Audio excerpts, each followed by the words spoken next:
আজ বাংলাদেশ জামাতে ইসলামীর সর্বোচ্চ দায়িত্বে যিনি আছেন ডাক্তার শফিকুর রহমানের দিকে আপনি তাকান। 4টা দিন এই লোকটার সাথে আমি এক ঘরে ছিলাম কাশিমপুর কারাগারে। এটা মানুষ বলা যায় না, আমার মনে এটা ফেরেশতা। তার যে ঈমান কোন পর্যায়ে আপনি তার সাথে না মিশলে বুঝবেন না। মনে করছেন জামাত ইসলাম, না কিসের জামাত, সে জামাতের ঊর্ধ্বে। লোকটাকে আমি একদিন বলছি, স্যার আমি তো 3 বছর আছি, আমিও যোগাযোগ বিচ্ছিন্ন, ওইভাবে বলতে পারি না, আমার দেয় না। আমার আর মাওলানা মামুনুল হকের মোবাইল না, অন্য সবাইকে দেয়, আমাদের দেয় না। হেফাজতের আরো যারা আলেম ছিল তাদের দিত না। ওনাকে দেওয়ার পরে দেখলাম 4 তালা দিয়েছে। দেখা করতে যে বললাম, স্যার এখানে একটা উপায় আছে, আপনি যদি অনুমতি দেন তাহলে আপনাকে কারারক্ষীদের মাধ্যমে একটা কায়দা করে মোবাইল এনে দিই, ছোট মোবাইল, আপনি কথা বলতে পারবেন চুরি করে। কি বললে? কার সাথে কথা বলবো, অথচ তার ছেলেটাও পাশের ছেলে আছে, তার ছেলেও ডাক্তার, পাশের এক বিল্ডিং পরে তার ছেলে জেল খাটতেছে। কি হিন্দাল সার্কিয়া, কি শয়তানি নাম, উল্টো পাল্টা নাম দিয়ে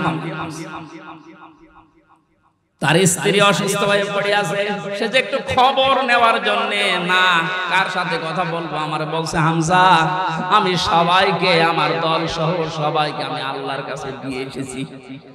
এই কঠিন মুহূর্তে এই কথা মুখ দিয়ে বের হওয়া, আপনি মনে করছেন আর কি, আপনি জায়গা মতো জানতো আপনার মুখ দিয়ে কথা বের হয় কিনা? 5 তারিখের পর থেকে এই লোকটার যে উদ্যোগ দেখতে পাচ্ছি, আজ আমরা সারা বাংলাদেশ সহ যে অ্যাক্টিভিটিস, যে কাজগুলো, সৎ কাজের আদেশ, অসৎ কাজে বাধা দেওয়ার জন্য যে ভূমিকাগুলো পালন করছে, আমার মনে হয় এভাবে যদি আল্লাহ চালায়, কিছুদিনের ভেতরে এটা আমরা দেখতে পাই। এখন অলরেডি শুরু হয়ে গেছে। আল্লাহর দিনের ভেতরে মানুষ এখন দলে দলে পালে পালে প্রবেশ করছে, তাদের অন্তত বিবেক একটু জাগ্রত আছে। বহু শিক্ষিত মানুষ, আমি কথা বলি তো মাঝে মাঝে দেখি, না বলছে আর কি করব, জীবনটা নষ্ট করে ফেলেছে জালেমের কথা শুনে, বাকি জীবনটা অন্তত ইসলামের কাছে দিয়ে আখিরাতটা তৈরি করে।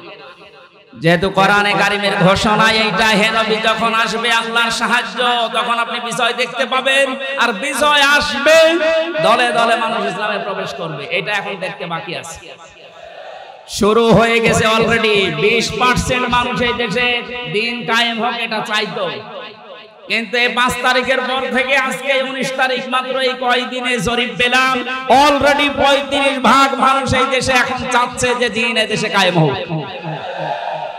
এভাবে চলতে থাক, দেখবেন 51% পার হয়ে যাবে অন্তত কিছুদিনের ভেতরে। আর 51% হয়ে গেলে দেশে ইসলাম কায়েম করা কোন দাদা ঠেকাতে পারবে না। আমরা ওইটা দেখার আশায় আছি। কথা বলেন।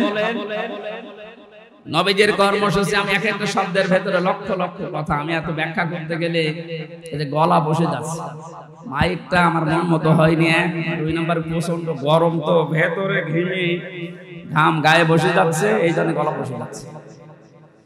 বোঝা নামিয়ে দেবে, এটা নবীদের কর্মসূচির ভেতরে ছিল। বোঝা নামিয়ে দেয়নি আল্লাহ। এরপরে ছিল বন্দিত্ব অপসারণ করা। বন্দিত্ব অপসারণ চলছে আজ। আমার যা বিশ্বাস, এই দেশে যারা স্বাধীনতা চায়, যারা এই দেশে মানুষের মত প্রকাশের স্বাধীনতা একেবারে সব জায়গায় দিতে চায়, যে সবাই সবার মন মতো চলবা, একটা মানুষও যদি এই দেশে জন্মগ্রহণ করে, সেই দেশের বৈধ নাগরিক।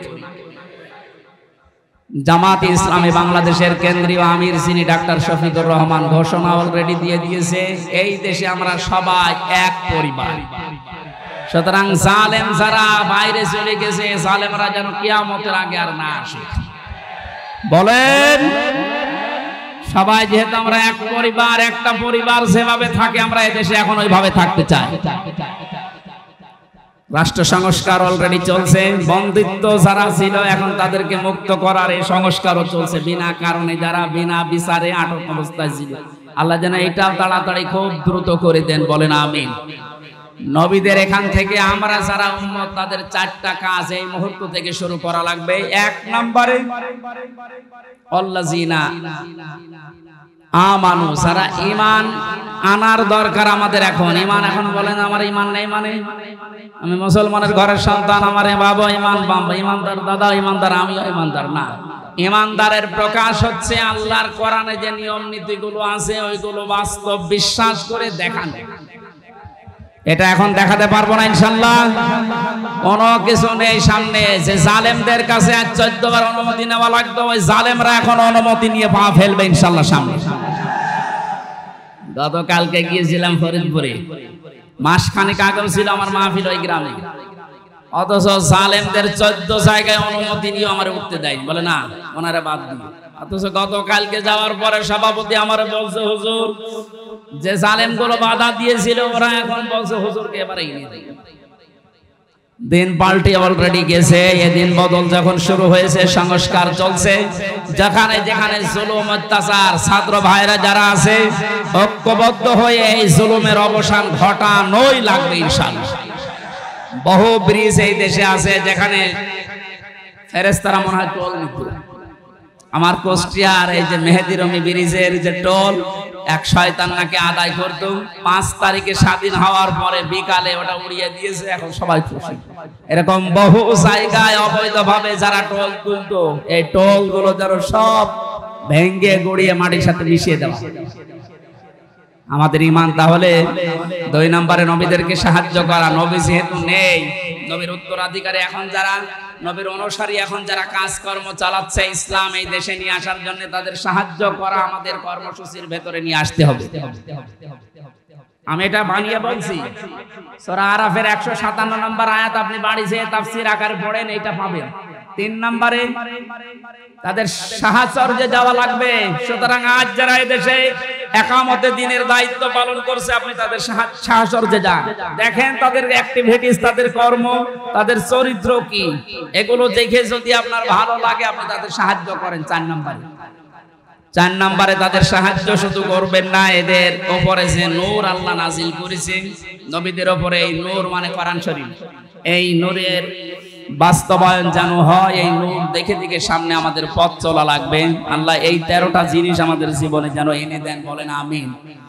আমি আমার এই ছোট্ট ঈমান থেকে এবং ছোট্ট জীবন থেকে যেটা দেখলাম, বাংলাদেশে যারা একামতে দিনের দায়িত্ব পালন করছে এবং সামনে করবে, আমি গ্যারান্টি দিতে পারি এই মানুষগুলোর ভেতরে যদি 4 আনা দুর্নীতি কোনোদিন পান, তাহলে আপনি সঙ্গে সঙ্গে আস্তাগফিরুল্লাহ বলে মুখ ফিরিয়ে চলে আসবেন। আমার বিশ্বাস, আমি যা পেয়েছি, যা দেখেছি, 4 আনা দুর্নীতি এদের ভেতরে পাবেন না। এই জন্য অনেক নাস্তিক পর্যন্ত আজ বলতে বাধ্য হচ্ছে, এরা যদি 5টা বছর চালাতে পারে এই দেশে শান্তি কাকে বলে আপনি দেখতে পাবেন। আল্লাহ তুমি তোমার কোরআনে কারিম এই দেশে কায়েম করে দাও, এটা আমরা দেখতে চাই। আল্লাহুম্মা আমিন। লা ইলাহা ইল্লা আনতা সুবহানাক ইন্নী কুনতু মিনাজ জালিমিন। রব্বানা যালামনা